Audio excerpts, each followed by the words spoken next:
En France, tout le monde connaît cette chanson, mais est-ce qu'à Kinshasa, est-ce qu'en RDC, on connaît cette chanson de Dalida? Paroles et paroles et paroles et encore des paroles. Et en un an, c'est un peu ce qui se passe au Parlement européen, ici à Strasbourg. Puisque en un an, c'est le 4e débat en ce moment sur les violences en République démocratique du Congo. Et en dehors de ce débat, rien n'est décidé, rien ne se passe pour aider ce pays. Donc je le dis très clairement, cette fois, je ne participerai pas à cette comédie qu'est ce débat. Pour une raison simple, toutes ces discussions n'ont servi à rien. Parce que l'Union européenne joue clairement un double jeu. Dans l'hémicycle, on soutient Kinshasa. Dans les faits, on laisse faire tout ce qu'il veut à M. Kagame. Ces discussions sont même contre-productives, puisqu'elles offrent un répit au Rwanda de Kagame. Car sur la RDC et la situation catastrophique à l'est de ce pays, tout a été dit, les massacres, les pillages, la volonté depuis 30 ans d'éradiquer toute une population, les viols et j'en passe. Le coupable, aussi, tout le monde le connaît, c'est le Rwanda et son dirigeant sanguinaire Paul Kagame. D'ailleurs, le Parlement européen a adopté il y a un an, quasiment jour pour jour, le 13 février, un texte sur les violences dans l'est de la République démocratique du Congo, où figurait une demande très claire de la quasi-majorité des parlementaires en demandant aux institutions de l'Union européenne de sanctionner les hauts responsables du Rwanda.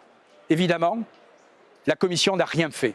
Et pour maquiller son inaction et comme un affront de plus aux Congolais, l'Europe n'a signé que quelques chefs de guerre locaux répondant aux ordres de Kigali. Bref, on a sanctionné des lampistes.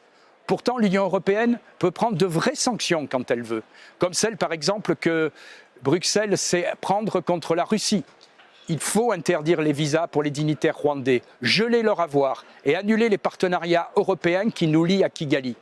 Mais voilà, dès qu'il s'agit de la République du Congo, l'Union européenne considère qu'il est acceptable de massacrer des centaines de milliers d'Africains, de piller ses ressources sans que ça ne dérange personne, sans qu'on ne prenne aucun acte réel.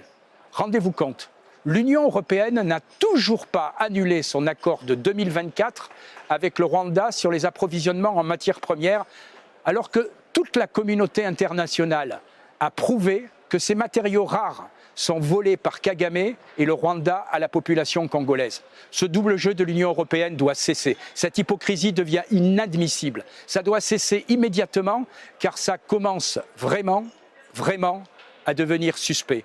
Pourquoi tant de complaisance dans les institutions européennes pour Kigali?